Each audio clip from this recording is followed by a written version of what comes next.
World environment day observe করতে যাচ্ছি কলেজের পক্ষ থেকে। ছোট হলেও আমাদের দিনটিকে অবজার্ভ করা খুবই উচিত, ঠিক না?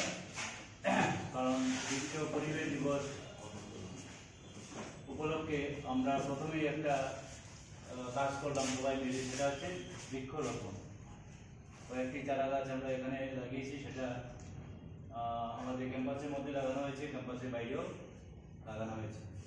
এগুলোর যত্ন আমাদের সবাই মিলে নিতে হবে, কারণ কি মানে যত্নটাই তো আসল। কারণ লাগানোর পর সেটা কত বড় হবে সেদিকে একটু নজর রাখতে লাগবে প্রত্যেকে। যারা হোস্টেলে থাকো তোমরা একটু নজর রাখবে, আর আমরা তো যখন আসবো তখন তো সবাই মিলে সেগুলো দেখার থাকবো। এখন আজকে প্রত্যেক বছরের মতো প্রত্যেক বছরই দেখবে ওয়ার্ল্ড এনভায়রনমেন্ট ডে অবজার্ভ করার সঙ্গে একটা থিম থাকে।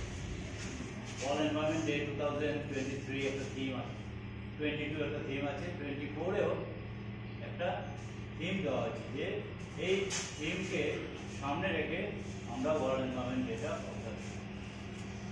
এবছরে একটা থিম দেওয়া হয়েছে, সেই থিমের উপর আলোচনা করার জন্য আমরা আজকে ইনভাইট করেছি ডক্টর শ্যামল প্রসাদ চৌধুরী, যিনি তোমরা এইচপিসির নাম সবাই শুনেছ, এখন হয়তো বন্ধ পেপার মিল কথা সবাই শুনেছ। সেই এইচপিসিতে উনি ছিলেন এনভায়রনমেন্টাল সেল। প্রত্যেকটা এইচপিসিতে একটা এনভায়রনমেন্টাল সেল থাকে, মানে এনভায়রনমেন্ট একটা ডিপার্টমেন্ট, সেই ডিপার্টমেন্টে উনি হেড ছিলেন, এনভায়রনমেন্টাল সেলের হেড ছিলেন ডক্টর শ্যামল প্রসাদ চৌধুরী। এছাড়া উনি সবসময় এই এনভায়রনমেন্ট নিয়ে রিসার্চ করে যাচ্ছেন। প্রায় 20-25 বছর ধরেই উনি এই লাইনেই আছেন, এনভায়রনমেন্ট নিয়ে রিসার্চ করে যাচ্ছেন। চাকরি জীবন ছাড়াও উনি কিন্তু ব্যক্তিগতভাবে এই রিসার্চটা চালিয়ে যাচ্ছেন এনভায়রনমেন্টের। এই পরিপ্রেক্ষিতে উনি প্রায় 250টা research paper nationally internationally publish করেছেন, এবং 2023-তে উনি ইন্টারন্যাশনাল এনভায়রনমেন্ট অ্যাওয়ার্ডে একটা পান। এই হচ্ছে ওনার ব্যাপারে আমি বললাম যে আজকে তোমাদেরকে সেই থিমের দিকে লক্ষ্য রেখে, 2024-এর থিমের দিকে লক্ষ্য রেখে উনি ওয়ার্ল্ড এনভায়রনমেন্ট ডে আমরা সবাই মিলে অবজার্ভ করবো। উনি বিশেষভাবে এই থিমকে একটু সবার সামনে তুলে ধরবেন, এবং খুব অল্প সময়ের মধ্যে এই ডিসকাশনটা করতে বেশি সময় না, কিন্তু সবার আগে বুঝতে লাগবে যে আমরা একটা জিনিস দেখো, যে বিশ্ব পরিবেশ দিবস, তারপর টিচার্স ডে বিভিন্ন আছে না, তারপরে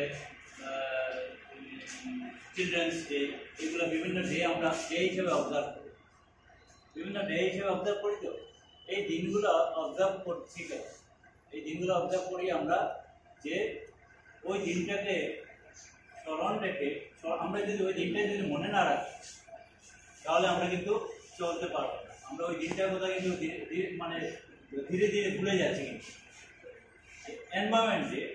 এনভায়রনমেন্ট ডে যে আমরা অবজার্ভ করছি, কি কারণ? ঠিক আছে, এনভায়রনমেন্ট ডে যে আমরা অবজার্ভ করছি, কি কারণ? কারণটা হচ্ছে আমরা তো বিশেষ একটা কারণ আছে, তার জন্য তো অবজার্ভ করছি।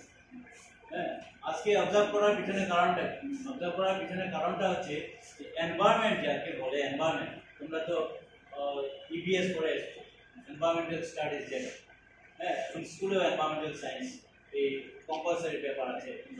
এনভায়রনমেন্টাল স্টাডিজটা কিন্তু কম্পালসারি পেপার হিসেবে ডিগ্রিতেও দেওয়া হয়েছে। এই যে এনভায়রনমেন্টাল সায়েন্স বা এনভায়রনমেন্টাল স্টাডিজ, এইটার উপরে এত জোর আগে তো ছিল না। এইগুলো এত জোর কেন দেওয়া হচ্ছে? একদম কোর্সের মধ্যে, সিলেবাসের মধ্যে ঢুকিয়ে দেওয়া হচ্ছে। কেন দেওয়া হচ্ছে? কারণ কি, আমরা যে এনভায়রনমেন্টে আমরা বসবাস করছি, সেই এনভায়রনমেন্টকে আমাদের বসবাসের উপযোগী রাখতে হবে। যদি আমরা বসবাস করার মতো এনভায়রনমেন্ট যদি না থাকে, তাহলে আমরা তো বাঁচতে পারবো না। বাঁচতে না পারলে আর পড়াশোনা কি? আমরা যদি বাঁচতেই না পারি, তাহলে তো আর কিছুই নেই। তাহলে আমরা বাঁচতে গেলে আমাদের চারিপাশে যে এনভায়রনমেন্ট, সেটাকে বলে ন্যাচারাল এনভায়রনমেন্ট। তার মানে কি নেচার, ন্যাচারাল এনভায়রনমেন্ট, এই ন্যাচারাল এনভায়রনমেন্টটাকে আমরা ভালোভাবে রাখতে হবে, সুন্দর করে রাখতে হবে। এখন তোমাকে যদি আমি প্রশ্ন করি, তোমরা যারা আছো, যে এনভায়রনমেন্ট বলতে আমরা কি বুঝি, এনভায়রনমেন্ট বলতে কি বুঝি, প্রথমে তো প্রশ্ন থাকে যে এনভায়রনমেন্ট আমি বললাম যে আমাদের ন্যাচারাল এনভায়রনমেন্টের মধ্যে আমরা আছি। আমরা কি সত্যি ন্যাচারাল এনভায়রনমেন্টের মধ্যে আছি? আমরা ন্যাচারাল এনভায়রনমেন্টের মধ্যে আছি কি না? নাই। আমরা ন্যাচারাল এনভায়রনমেন্টের মধ্যে আছি ঠিকই, কিন্তু সেই নেচারটা, ন্যাচারাল এনভায়রনমেন্ট আস্তে আস্তে কমতে কমতে আর্টিফিশিয়াল এনভায়রনমেন্টের দিকে আমরা চলে যাচ্ছি। যে এনভায়রনমেন্টের মধ্যে আমরা আছি বর্তমানে, তার মধ্যে ন্যাচারালটাও আছে, সঙ্গে আর্টিফিশিয়ালটাও আছে। এই ন্যাচারালের মধ্যে যে আর্টিফিশিয়াল এসে গেছে, তার জন্য কিন্তু আমাদের এইসবকে অবজার্ভ করতে হচ্ছে। না আমাদেরকে ঘুরিয়ে আনতে লাগবে ন্যাচারাল এনভায়রনমেন্ট, তার মানে কি নেচারটা আমাদের মধ্যে থাকতে হবে। প্রকৃতি যদি না থাকে তাহলে মানুষ থাকবে, প্রকৃতির উপরেই মানুষ নির্ভরশীল। আজকের দিনে প্রকৃতি যেটা, নেচার যেটা, সেই নেচারের অভাব দেখা যাচ্ছে। আমরা দেখো, অক্সিজেন ছাড়া আমরা কেউ বাঁচতে পারি না, ঠিক না? কিন্তু সেই অক্সিজেনকে রক্ষার দায়িত্ব তো আমাদের, কিন্তু আমরা সেই অক্সিজেনকে রক্ষার মোটেই চেষ্টা করছি।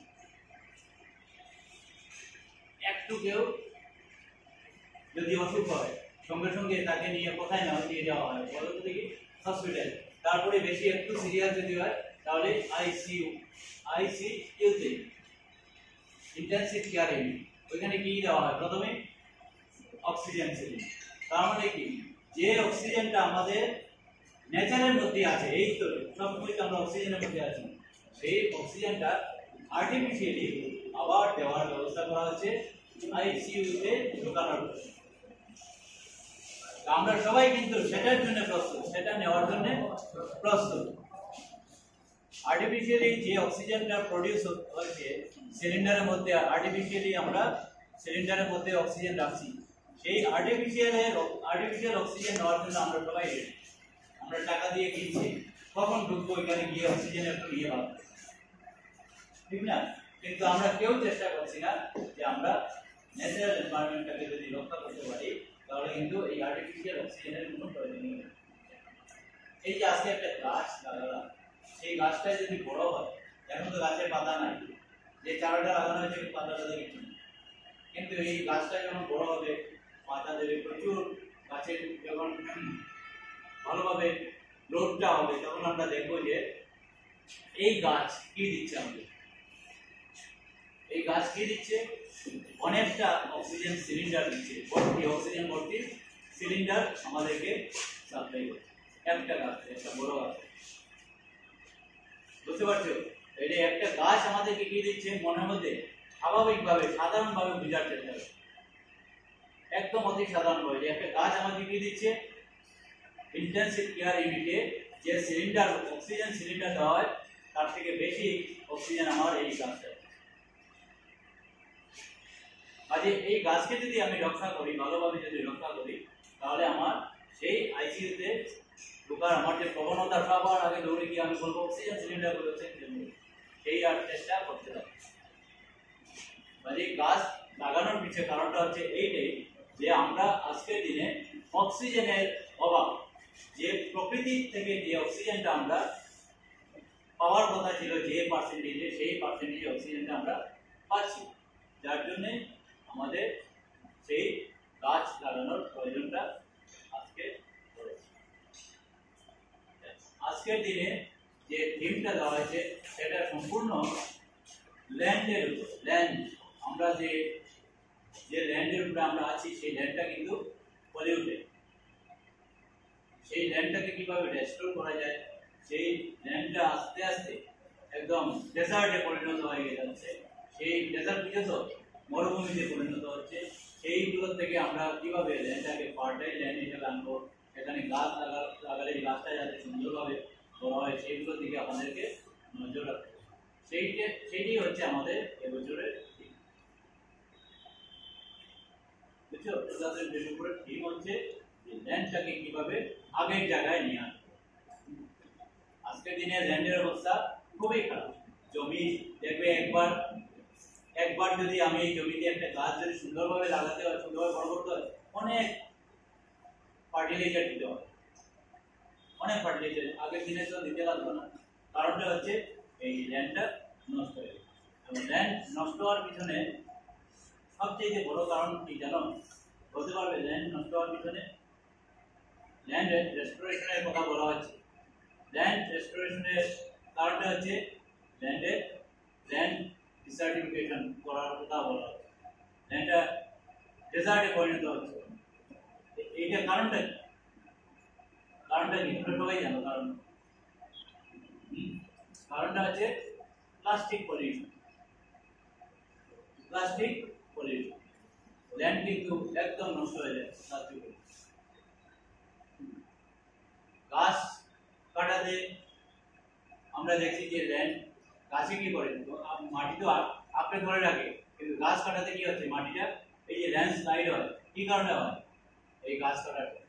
আমরা যে পাওয়ার লাইনে 2 দিন পর পরে দেখি ল্যান্ডস্লাইড, তার মানে গাছ নাই, তার জন্য তো মাটিটা নিচে নেমে আসছে। অল্প বৃষ্টি দিলেই মাটি নিচে নেমে যায়। কাজে এটার কারণ হচ্ছে গাছ। গাছ আমাদের যে কোনো ভাবে লাগাতে লাগবে।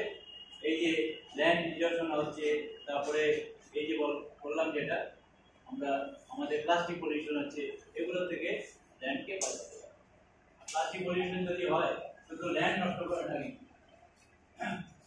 প্লাস্টিক পলিউশন থেকে কি হয় জানো তো? ল্যান্ড তো খারাপ হচ্ছে আমরা জানি। আজকে ঠান্ডার দিনে দেখবে, শীতের দিনে দেখবে ড্রেনে জল হচ্ছে।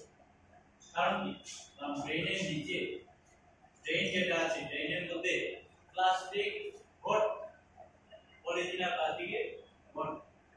এই যে পলিথিন প্লাস্টিকে ভর্তি জলটা পড়ার পর মাটির ভিতরতে যাওয়ার কথা, কিন্তু যাচ্ছে না। যার জন্য ঠান্ডার দিনে পর্যন্ত ড্রেন ভর্তি জল। আর এখন তো দেখতে পাচ্ছি সবাই অল্প বৃষ্টি দিলেই ফ্লাড, আর্টিফিশিয়াল ফ্লাড। ন্যাচারাল না, কোনোটাই তো ন্যাচারাল। এগুলো জিনিস থেকে বাঁচার জন্য আমরা এই যে প্লাস্টিক বা পলিথিন যেটা পলিউশন হচ্ছে, এই পলিউশন থেকে দেখো তো আমরা কি কি পলিউশন হয়।